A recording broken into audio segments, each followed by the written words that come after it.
3, 2, 1. This is The Jungle, an up-close, unvarnished look inside leadership and business strategy. We wade into the real-world leader's face and explore what they do to create a path forward, because that's what business is. Wild, exciting. It's The Jungle. And we are back. Derek, how you doing? I'm good, Doug, but I know you're excited, Doug. I know you're excited for this one. You have been texting me for weeks about how excited you are for this guest. And he definitely even overperformed with our expectations. Did he not? Yeah, we don't need to banter today because we can banter about our guests. So we had the great honor of having the world famous Chris Voss, the CEO and founder of the Black Swan Group. World famous. Everybody knows him for his great books, his MasterClass, which if you have not seen his MasterClass episode or series on negotiation, it is worth the price of the entire MasterClass subscription just to watch Chris Voss in his element.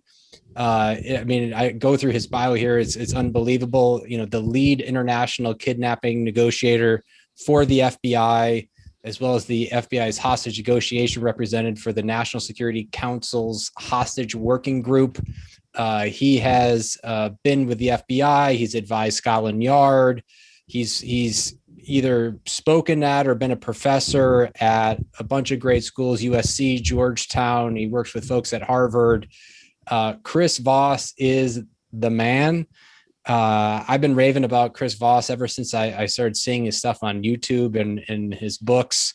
It's just, he's just incredible. It is incredible. He is something else. And you're right. The master classes, I've watched a lot of master classes, but actionable takeaways from a master class, Chris Voss's class is the best out there. The best out there. Like when I'm designing educational content, if you're thinking how would Chris Voss do this, it would be a way to do it. Yes. Or writing a book, like it's just really good stuff. He is excellent and just a world-renowned expert in his area. Yeah, and you can tell, right? It is actionable advice. It's relevant stuff that he's talking about. It's negotiation, everything that it's a topic everybody wants to get better at. His skills and his advice are a little bit counterintuitive, so they're surprising, they're engaging. It's stuff you don't think about. He gets down to the very, very small detail of how to do it. Great stories of the hostages, and oh man, and I could just listen to him talk. Just listen to Chris Voss talk. I mean, it is a treat unto itself. That's the other. His voice, like he's got his tactics, but his voice in general and how he communicates is it's elite. It's really good. I wish I could communicate that well. And it's effective. His methods are extremely effective, and he's got his Black Swan method now. He has coaching. I'm scared. I should ask. Every time in a negotiation, I'm going to ask them if they're being coached by Chris Voss, because I'll just walk away. Yeah. Send someone else in. But yeah, he's got coaches in big negotiations. Yeah, just crazy.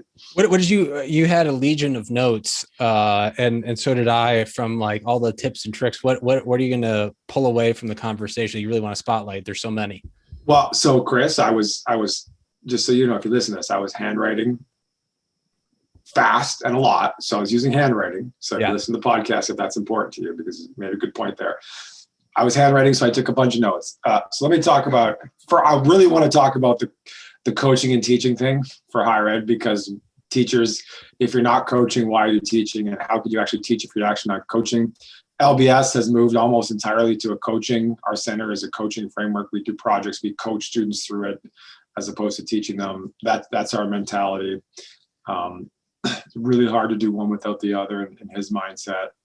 So it was really good to see that. We do a ton of coaching with our new CEOs and people through the Acquire program and LBS. So I really wanted it there because higher ed is following. If it's teaching, that's online. You watch a video versus coaching is helping them through something. But what I'm actually going to go to is his point about making things really simple and practicing those things. And if you're not going to do it because you think it's too simple, you're never going to get it. So his really complex ideas, they're simplified down to an actual takeaway that you can practice, and he give you ways to practice. I won't give them up. Listen to the podcast, but that is a big takeaway. Most people think simple things aren't worth practicing, but everything's worth practicing, and this is one thing that you can practice a lot. So I'll go there. Doug, what was your takeaway? So that was brilliant, kind of like brilliant basics from the Milan Pont from our previous guest, the CEO of Brilliant Amway. basics, just do the basics really, really, really well, and practice the basics and get really, really good at them. Yeah. Well, this is a bit. So this my takeaway out of all of them, it's hard to pick one, but talk about a brilliant basic is his first recommendation on all the skills that you can employ to be a better negotiator, better influencer. He starts with tone of voice. And I love that because that is, I have never practiced my tone of voice. I've never experimented really with it. He says that the voice is a human performance skill. That's amazing. Right. And this notion that and this starting off with a downward inflection and smiling. I don't even know if I can do it, right? But listen I'm not going to give what that does, but listen to Chris Voss on what that does to you as an individual in a conversation. Use downward inflection and smiling. It's the benefits of it. Did you feel it in the moment when he started to do it? So we didn't have enough time. We should have him back on. I wanted to know if these work during the Zoom calls. Yeah, he blew my mind all over Zoom negotiating using downward inflection and smiling. I was laughing the whole time. I was smiling. It was so Doug, before we go, give us your late night DJ voice. Can you do that? Because it's going to be my late night AM DJ voice. He's so good. It's like I imagine an actor practices that, but I've never practiced my tone of voice, right? And it's amazing. And when he started to use his change his voice and his tone, he's like, you feel in your bones. I'm like, totally. You can feel that on the other end. Right. And he said, like, if you get that downward inflection and you get that smile, he said, what the other side says is they start to enjoy your confidence. Yeah. I thought that's brilliant. Brilliant. I wasn't going to give that away. Make them listen to the whole conversation. Okay. Let's not give it all away. All right. So let's not give away too much more. So, and if you want another shout out here at the beginning, if you want to get a hold of the Black Swan newsletter, which is fantastic. Derek gets that as well. It's texting 33777. You text Black Swan method. And you then put in your email and you get this great newsletter with actual tips. So shout out to that. You'll get that at the end of the podcast. And so without further ado, I hope everybody enjoys our conversation with Chris. Also, wait Voss. Before you go there. A little tip: Chris takes Doug to a negotiation school on during the podcast. We do a role play, so make sure you listen to that. Chris Voss, take it away. The Jungle is produced by the Center for Principled Leadership and Business Strategy in Western Michigan University's Hayworth College of Business. Our center supports the leadership and business strategy major, conducts large-scale consulting projects, and trains professionals in acquiring and operating small businesses. To learn more, visit wmich.edu/leadership center. Chris Voss, welcome to the jungle. Thank you. Always like being in the jungle. Cheers. Do you have a beverage with you, Chris? Got a cup of coffee here. Coffee. Cheers. Coffee. There you go, Doug. See, back to coffee. I'm a little more of a tea guy, but I got a beautiful Arnold Palmer today. Where's this podcast finding you, Chris? Where are you these days? Today, and just for today, I'm in Dallas. In Dallas. Is the travel schedule picking up now with the pandemic starting to maybe be behind us, or what's that been like for you? Not really much yet. Professionally, we're still doing almost all of our stuff online. We expect it to start to kick into high gear probably October. Okay. Anything that you've learned or new habits that you're now trying? We always like to start that off with our guests. through the pandemic? You doing different exercise, the diet change, any new habits that you're doing?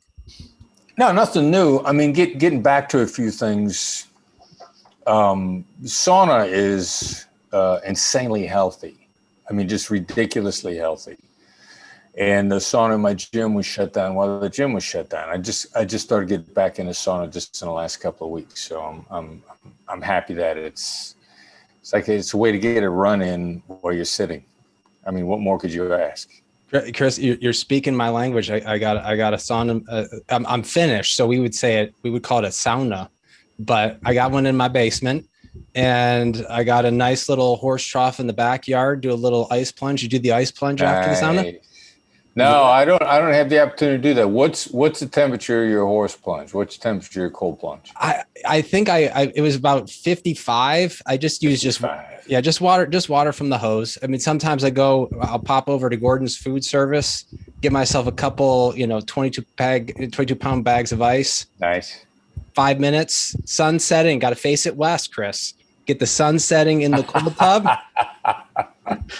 I'm telling you, then that's the beautiful addition. Your gym hopefully has a cold plunge. Does it have one? No, they don't. I got in a cold plunge the other day. I stayed in a hotel, and then it became a competitive thing because one of the guys that worked there said the longest he'd ever done was 15 seconds, 55 degrees, and so I had to do 3 minutes.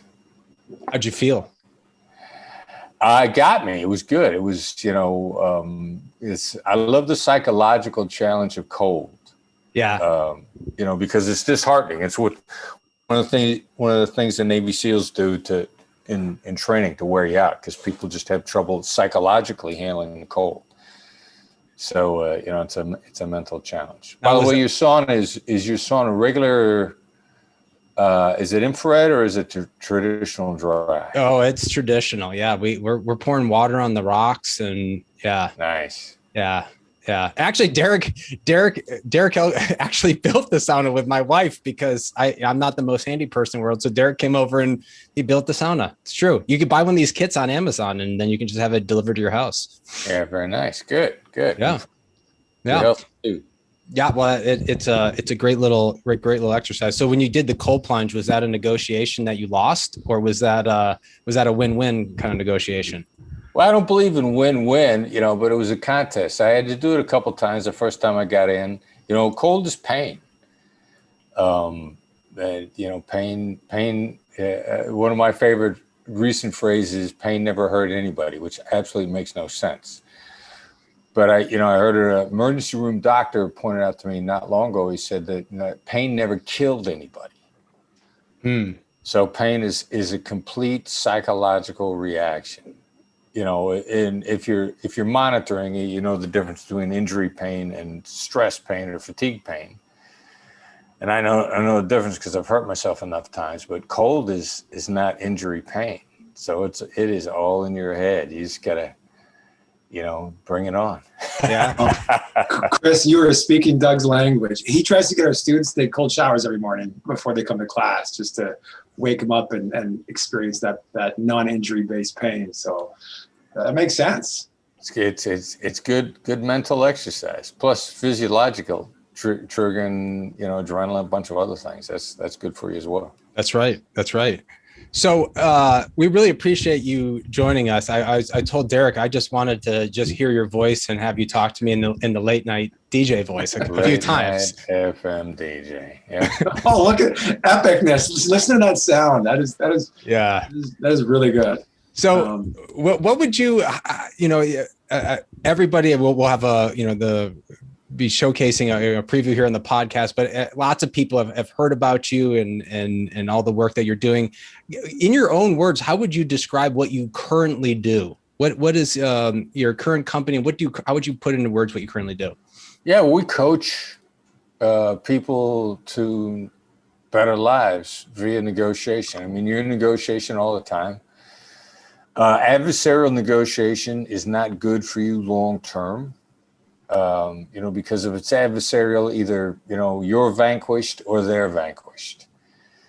And when they're vanquished, then you accumulate enemies. You accumulate people who want to get you back. So, we help people negotiate life-changing deals on a regular basis.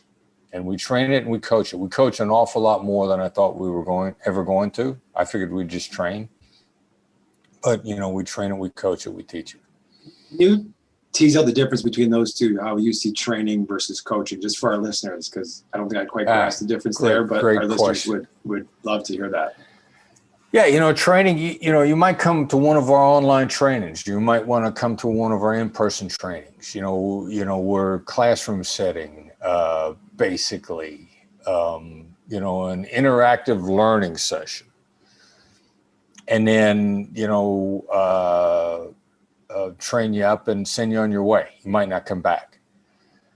Coaching is you're in the middle of something now, and we will work with you on a specific strategy for a specific situation.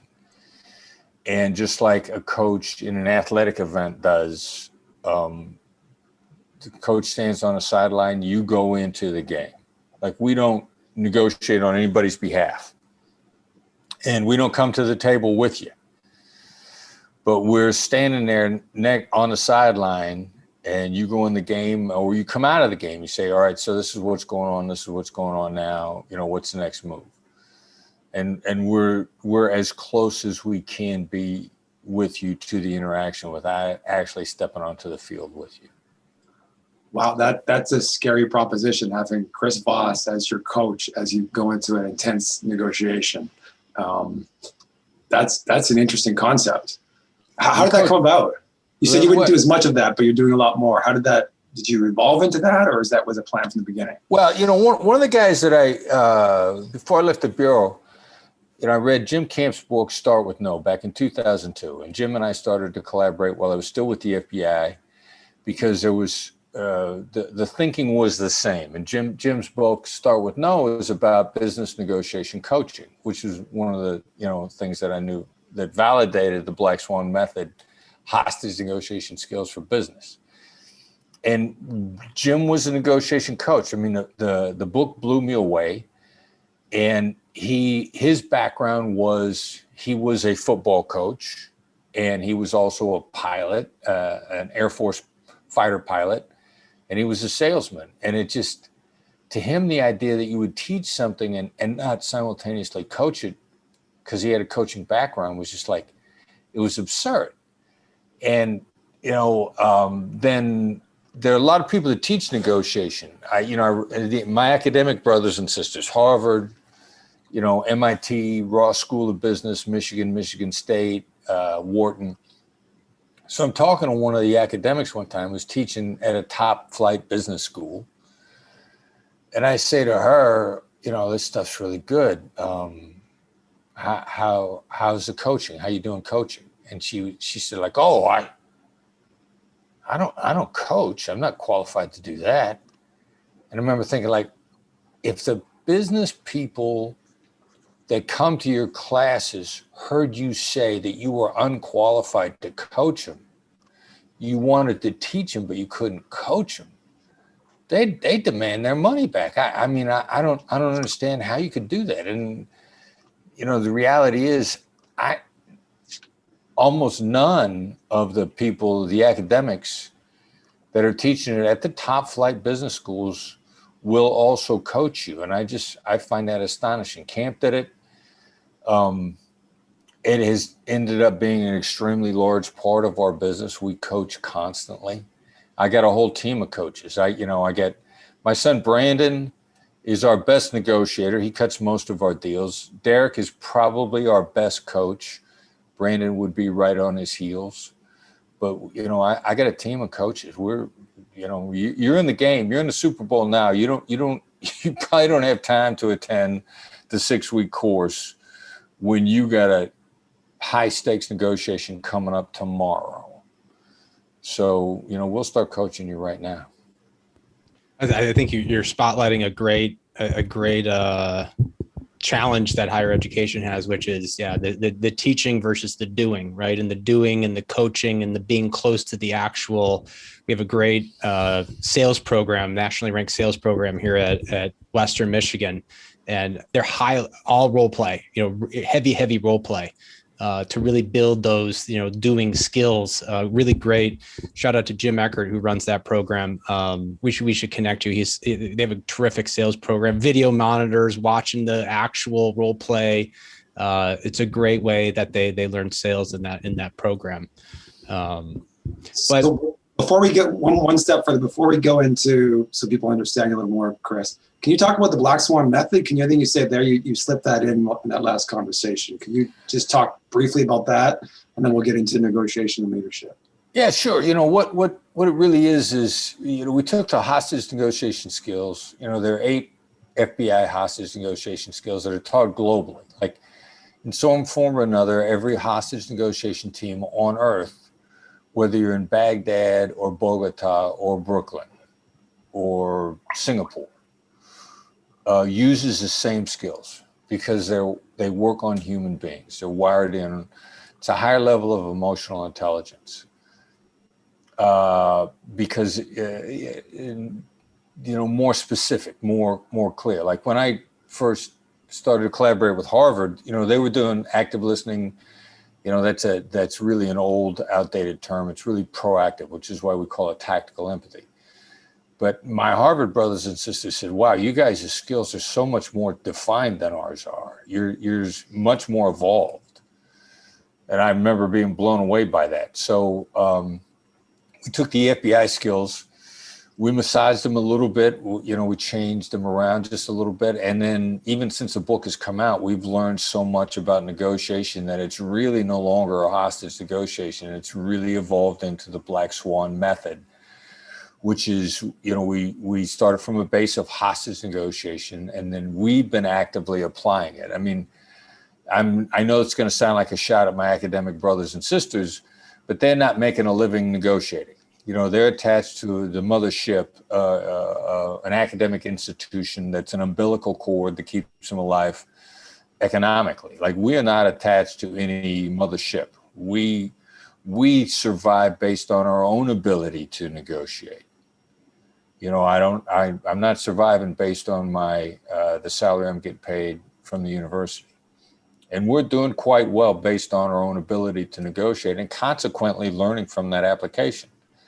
Like, I'm talking to you from a hotel, and I got an upgrade to a suite, and it's from the Black Swan's 3-step. I mean, we got a very deliberate 3-step method to get upgraded to a suite or whatever else they happen to have, because every now and then you check into a hotel and the suites are occupied. But instead of saying to you, all the suites are full, you leave yourself in a position with the Black Swan method to, once I got 20% off at a restaurant next door because the manager was buddies with the manager of the restaurant. And they didn't have any suites, and he felt horrible. He's like, hey, my buddy's next door. He's running a restaurant. Are you hungry? I get you a discount. So because we do this stuff all the time. I mean, even last night when I was tired, I checked in. I'm like, I don't know if I got the energy. My amygdala is kicking into gear. We beat ourselves before we walk up to the table. If you're human, your amygdala is overly negative. And I remember thinking to myself, I don't know if I got the energy for this. This guy's probably going to shoot me down. And a dude just brightened up, when I walked him through the process. And he's like, oh, as a matter of fact, I got the presidential suite. It happens to be my favorite one. Oh, let me put you in this one. I mean, he's enthusiastically putting me into the room. And that, that's the Black Swan method. We walk or talk, and consequently, we're constantly improving it. That's great. It looks like a very nice hotel room. Nicer than the ones I stay in. I think it's distinguished. It's distinguished for sure. Got all this wood paneling all over the place. I don't even need it, but I like it. Yeah. Our listeners are probably saying, walk us through that, because I want to get upgraded to suites all the time. But anyway, so Doug, you want to transition to negotiation and leadership?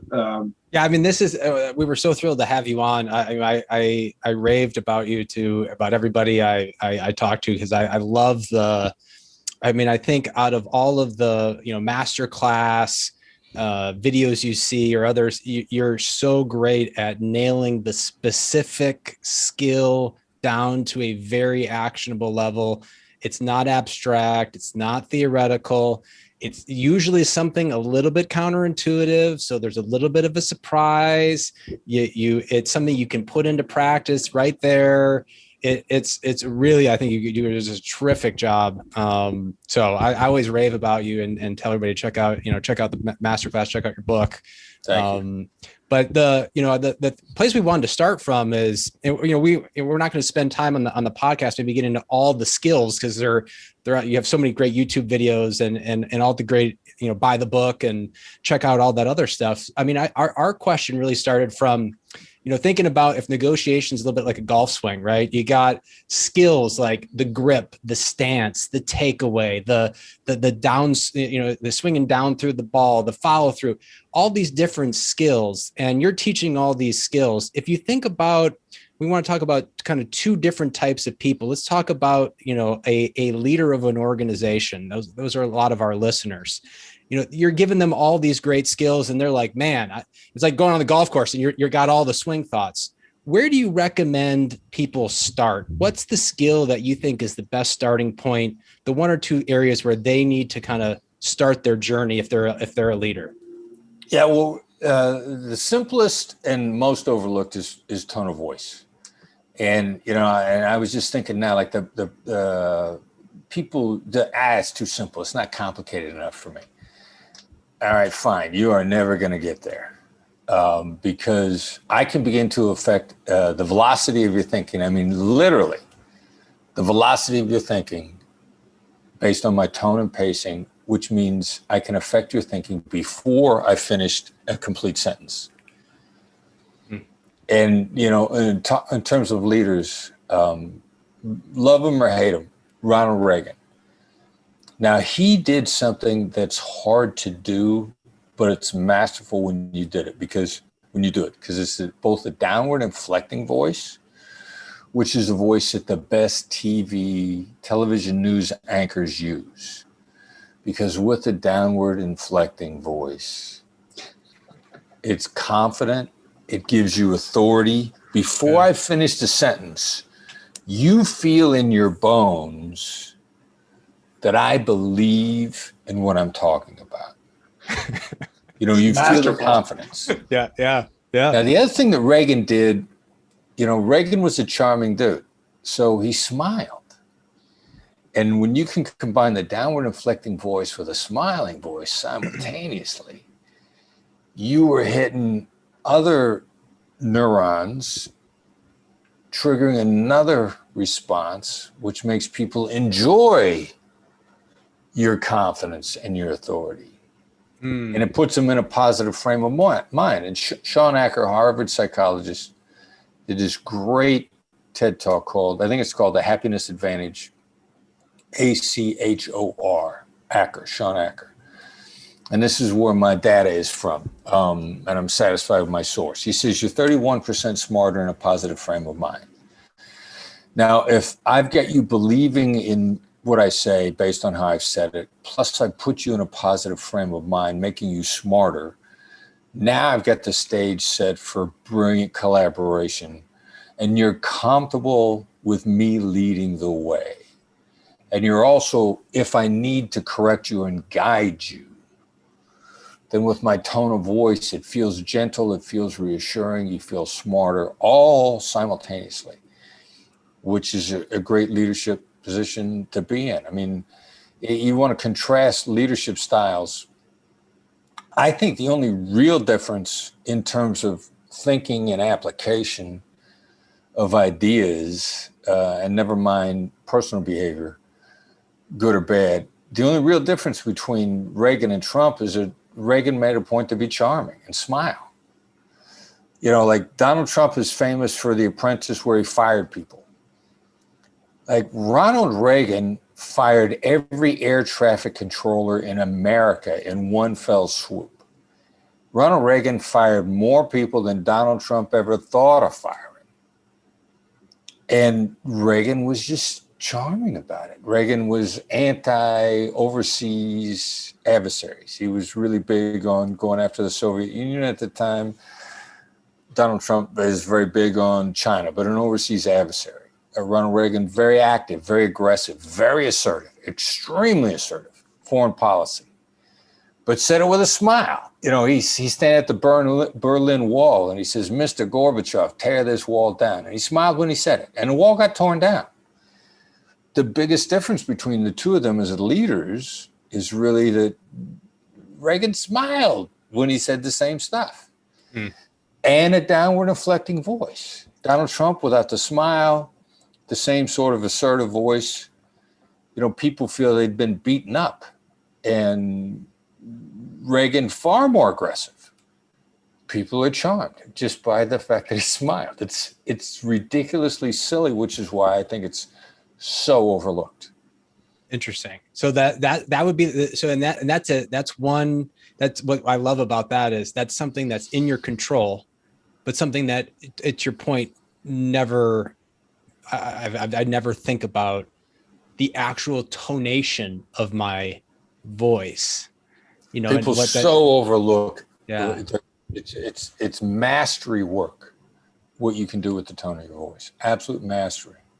So tone of voice is so that's a overlooked skill. You'd say leaders center in on as a first step. Would your answer differ if you said we have a lot of students, you know, undergraduate students who are, you know, 20 years old, right? 21 years old. Would you kind of start with tone of voice for them as they think about how to be a great influencer, or would you offer different advice to that younger person?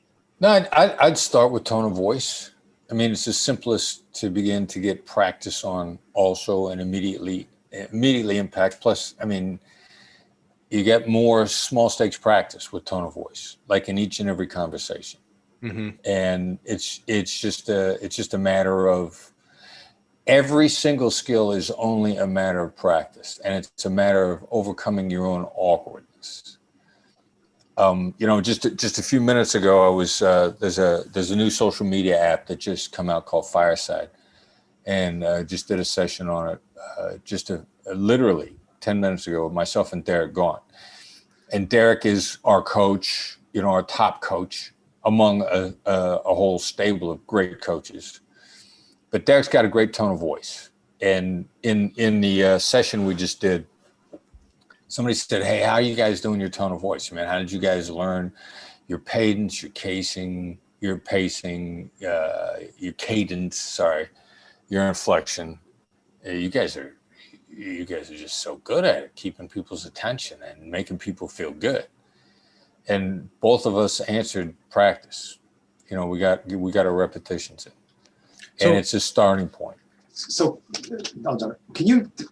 how do people practice? What do you suggest in practice techniques? Like just every conversation you start practicing, taking notes, keeping a journal.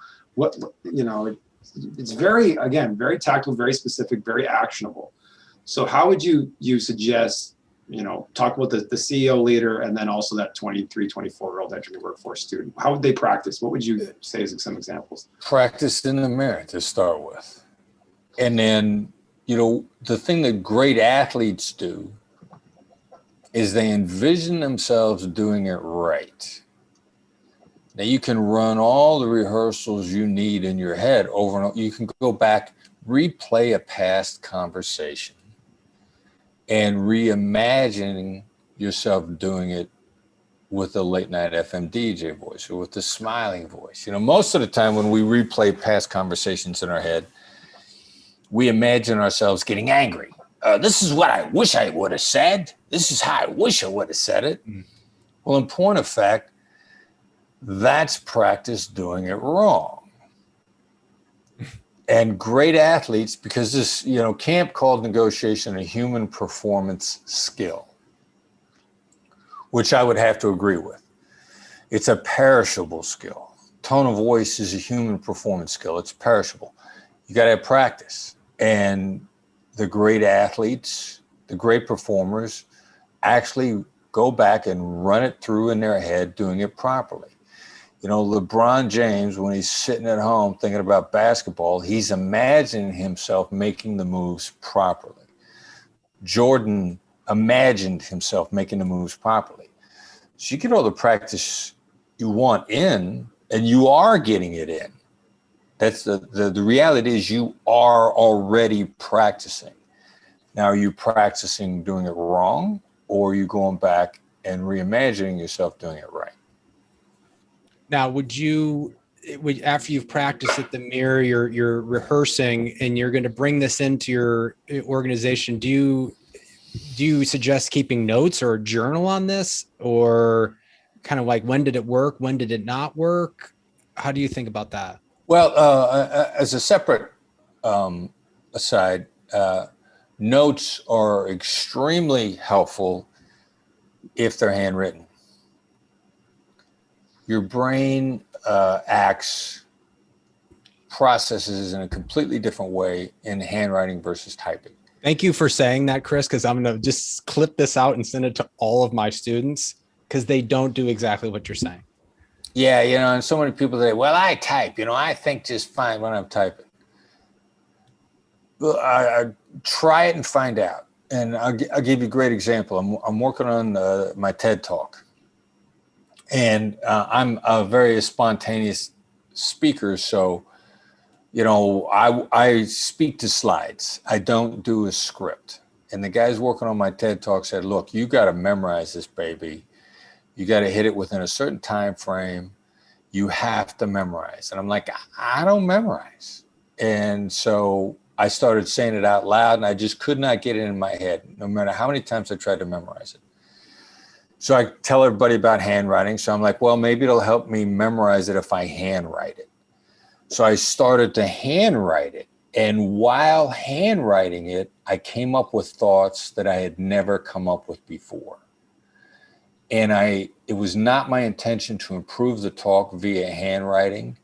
And as soon as I did, creativity got unlocked in me that I had not experienced before. And I made significant revisions in the talk by handwriting it. Plus, I memorized it faster when I typed it a bunch of times.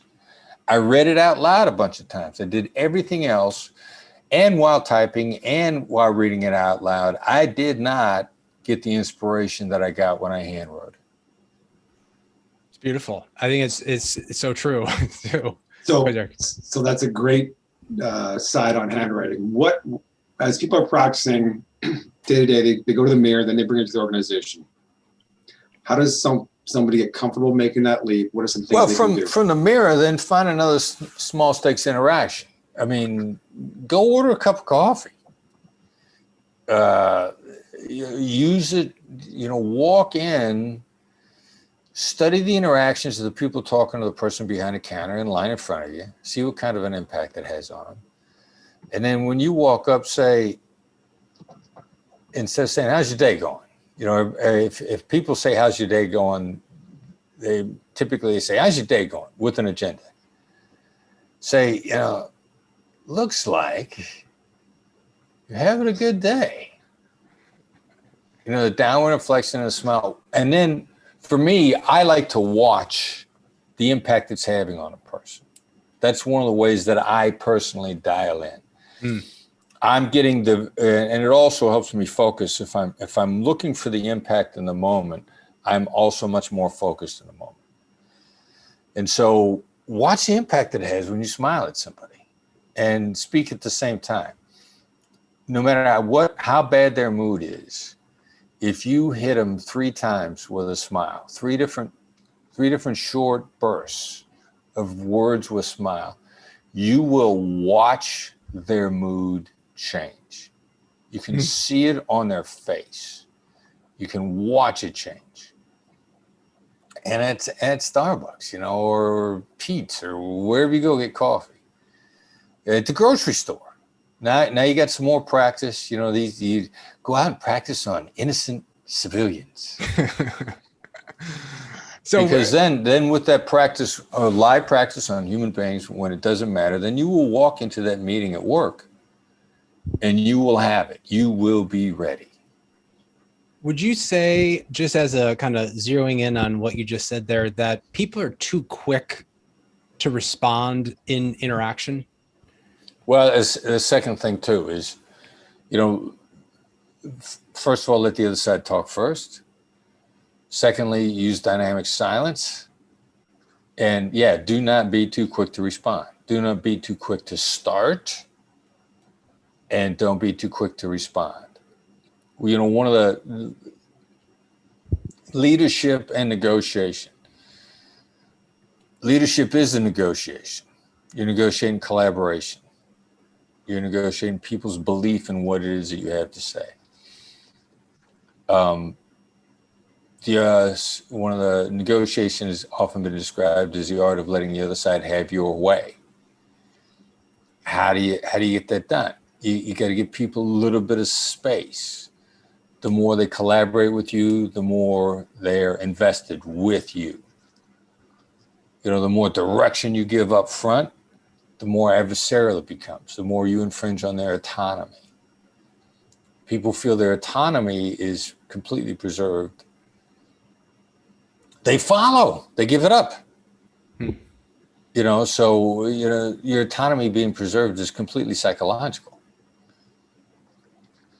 Would you say, so I do some research on ritual and people's interactions ritually, how they interact together. And one of the aspects they identify of great conversations is the rhythmic give and take, and that you can tell who's leading by kind of who is the one who's kind of dictating the rhythm of the conversation, the back and forth. And you have conflict when that rhythm is off. There's awkward pauses, or people are talking over top of one another. That's a sign of a interaction falling apart.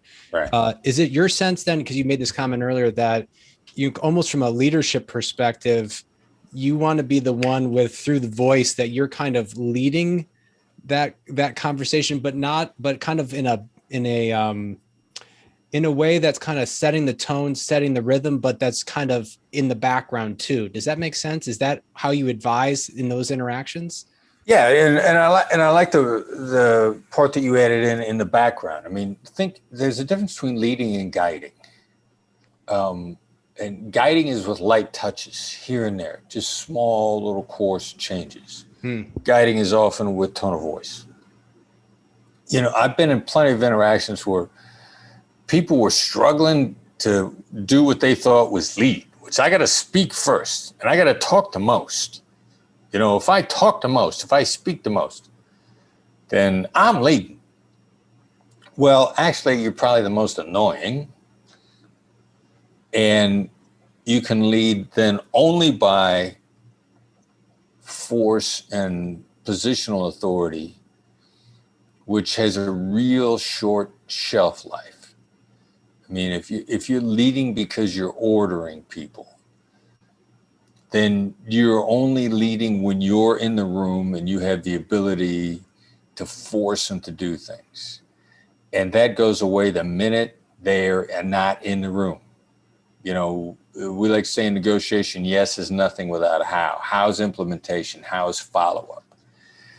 If you're leading based on authority alone versus influence, then that begins to die very quickly the minute they're out the door. And your leadership and your guidance is useless if they don't implement. Or they implement lazily. Or one thing that people did on a police department, which will really kill you, if there was a bad leader on a police department I was on in Kansas City way back when, they called it malicious compliance. Interesting. Like, no matter what your leadership is, it's whatever your direction is, because we live in an imperfect world with imperfect information and a constantly changing environment, your guidance is going to have to be adjusted and adapted in the moment. Now, if you've really annoyed me, I'm going to do exactly what you said. When it needs to be adapted, I will not do so. I will do exactly what you said. And it will begin to fail. And I can completely blame you because I did exactly what you told me to do. And you are going down in flames. Malicious compliance. I mean, and so you need the people that you're leading to adapt in the moment. It's like a football game. And, you know, when you snap the ball, everybody on the field's got to adjust if the defense has figured out your play. And if all the players on the field refuse to adjust, then the quarterback is going to get sacked. And they can all say, we did what you told us to do. So there's another issue on this collaboration. Leadership is collaboration. You need people who not only will, but want to look out for you and protect you as the plans are implemented, because as Dwight Eisenhower, an American general, famously said, no battle plan ever survives the first encounter with the battlefield. You've got to have people that can adjust. Malicious compliance. Yeah. Now, I can remember that, having that laid out. There's a guy that got promoted to major, and he was just such a tyrant that people started literally in meetings with him. They'd write down exactly what he told them to do, and then they double check. They said, this is what you want me to do. This is what you said. He'd be like, yeah, that's it exactly. He'd be so happy that they got it exactly. And then he'd go out and he'd do exactly what he told them to do, which meant there was no adaptation. There was no, preparation for the encounter with the battlefield. And his command just went down in flames. Everything he touched went bad. That's good. So do you want to do it? I think I'm looking at the time here. I think I just squeaked in. I think by me saying malicious compliance, I think that was that mirroring? I think I just did it. How dare you? How dare you? Hey, lo and behold, it works. So I maybe Derek, you want to hit these kind of a couple of collection of final topics, or should we do the role play? What kind of time do you have, Chris? Do you have time still? Or do a couple? I'm on the top at the top of the hour. Let's turn into a pumpkin. Okay, let's do. Go ahead, Derek. I think you go role play, then rapid fire. Yeah, let's go. We'll go role play. Are you ready to role play a little bit? Am I dressed for it? Seems like. I got to put on a Superman suit or something. Superman suit? No, you already are Superman. So if we're going to kind of play a little role play where, like, a big question. I was actually on with some leaders yesterday. Was this topic of returning to the workplace?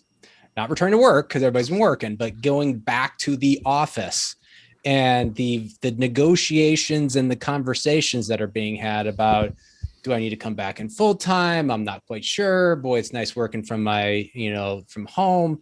So we thought we'd do like just a mini role play where you could be the employer, I'll be the employee, and I'm going to come to you and we're going to talk about, going back to the workplace, and you're going to say you're going to have an agenda, and I'm going to be an employee, and we'll kind of role play that if you're game for that. Sure. Okay. So your job is to convince Doug to come back to the College of Business at Western. Yeah.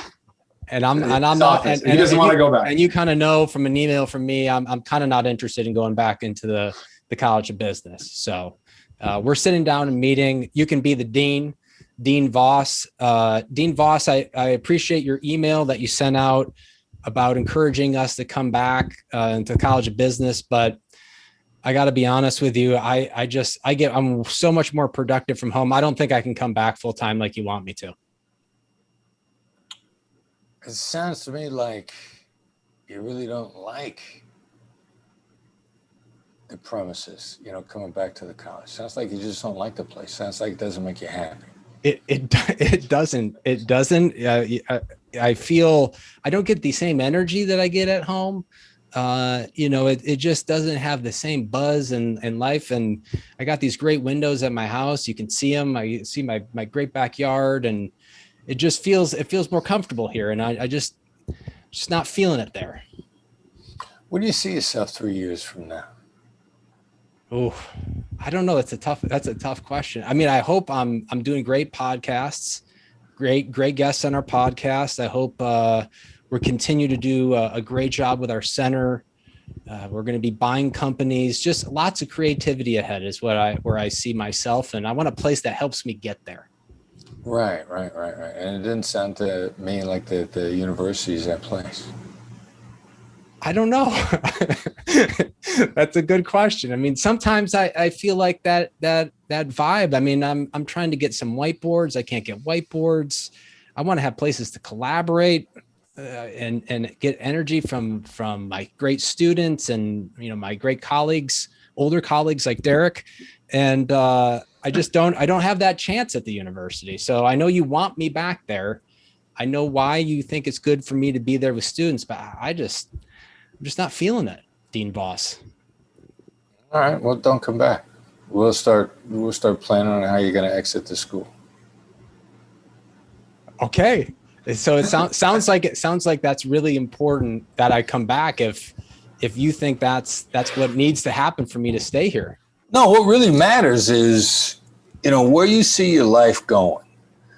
I mean, I don't need you. You don't need you being in a place that doesn't make you thrive, that doesn't meet your future goals. And if you're not thriving here and your future's not here, then, it's going to sound really harsh, but there's somebody else that this is the place for.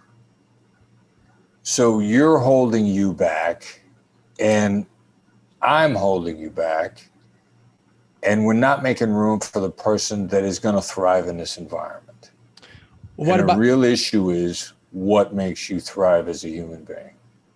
I mean, Dean Voss, if you got me that corner office with some windows, I think I could come back. I think that's what it would take is a couple whiteboards and a corner office with windows. Would you be open to considering that? All right. So you no. No. Okay, As a side note, listen. That's good. As a side note, anybody that asks me a yes-oriented question, were you trying to get me to say yes? Yeah. As a human being, my default reaction is you've just begun to diminish our rapport because I know that's a trap. So and me personally, instead of like most people that waffle and say like, I'll try, or let me look into that, or give you some sort of nonsensical counterfeit yes. Or maybe, which is a no in disguise, just for me personally, you trot out a yes-oriented question on me where I know you're leading me someplace, you're trying to hook me, I'm just going to say no. Interesting.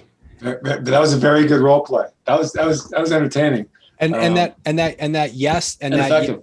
Yeah, and that so that yes question you view as a it's always a trap. It's as a trap. Okay. Yeah. Which is why, in a Black Swan method, we don't allow you to ask yes questions. Yeah. And as a matter of fact, we spend a lot of time with you we'll go back over, we'll give you a list of no-oriented questions. And we're gonna get you, see, like you could have said, are you against me having a corner office? And see, what you really need to know in that negotiation is you need to know what are the conditions in order to get to the corner office. Now, if I say yes, but you need the following things, the yes, but is the conversation killer. I mean, it is.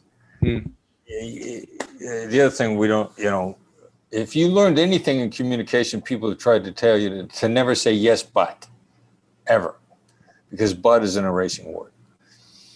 Yes, but, blah, blah, blah, blah, blah. The ridiculous flip side of that is no, but. Are you against me having a corner office? And then I'd be like, no, but here's the problems. Mm-hmm. And I will, having said no, I feel safe and protected. I will actually lay out for you what the specific problems are. And you now know whether or not it's an achievable goal. Mm. Yeah. And now that's an actual conversation. So great. you want, yes is always a trap. People don't feel good about the interaction. Have you got a few minutes to talk? Like if somebody calls you on the phone and says, have you got a few minutes to talk? Do you go, yes, oh my God, thank you. I love it. Yes. No. There hasn't been a single person that I've ever asked that I've said, what do you feel inside when someone says, have you got a few minutes to talk? People always go, where's this going? Yeah. What do you want from me? What am I letting myself in for? How long is a few minutes? I mean, the yes question is just so insanely problematic. Right? And let's go back to Ronald Reagan. And people have gotten this wrong 8 billion times. The famous debate the last debate just before the election between him and Jimmy Carter, when they were given the opportunity to say their final words, I mean, less than a week before Election Day. Reagan says, this coming Tuesday, when you step into the voting booth, I would ask you, are you better off than you were 4 years ago? Now, everybody knew the economy was in the tank. The economy was so bad that they actually invented a new term for it. They called it stagflation. The economy had never stagnated and had an inflationary run simultaneously in the history of the United States. So this was clearly a setup question, but the answer was no. And you can get away with asking it. He asked a series of 4 questions where the answer was no. Are America's best days ahead of it? I can't remember what the other 2 questions are. Yeah. And he said, if the answer to any of these questions is yes, well, then you know what your choice is. But if it's not, let's think about that. That's good. That's good. That's great. All right, let's wrap up. This has been a terrific conversation. Highlighted my summer so far. We should hire you, Chris, because we do a lot of negotiations. It's been the highlight of your July 15th. Oh, yes. No, I mean, this is great. Highlight of the morning. So rapid fire questions. These are 1-word, 2-word answers. Are you ready? Sure. All right. Favorite leader? Reagan. Courage or compassion? Courage. Speed or accuracy? Accuracy. Great ideas or great execution? Great execution. A word to describe your leadership style? Blunt. Are you a night owl or early bird? Early bird. Labeling or mirroring? Labeling.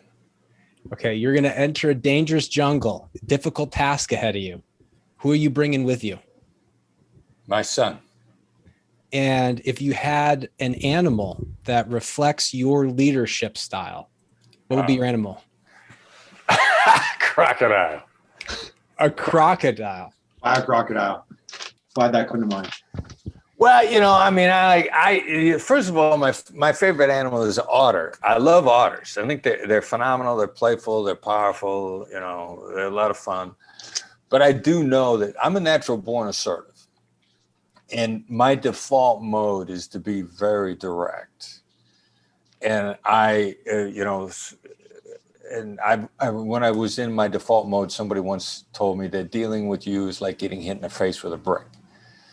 So I know I can be overly harsh, and it's something that with tone of voice and everything else, I got to work on a regular basis because I can just be so brutally blunt. So I don't know if it's crocodile or I don't know if it's charging bull, but whichever one it is, if I'm my default style, I'm harsh.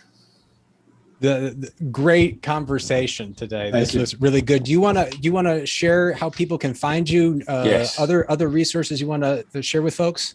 Yeah. Simplest way, the gateway to everything the Black Swan Group does is really via our newsletter. It's complimentary, but its value is not in that it's complimentary. Its value is that it's concise and it's actionable. Like our newsletter we send out one article per week. It's short and it's sweet and it's always actionable advice. Some newsletters, you get so many choices, you don't know what to do with them. Ours is not like that. Simplest way to sign up for the newsletter is the text to sign up function. The number you text to is 33777. That's 33777. The message you send is Black Swan Method. That is not cap sensitive. There has to be spaces between the words, just 3 words, Black Swan Method to 33777. If I've described it to you properly, you get a response back asking for your email.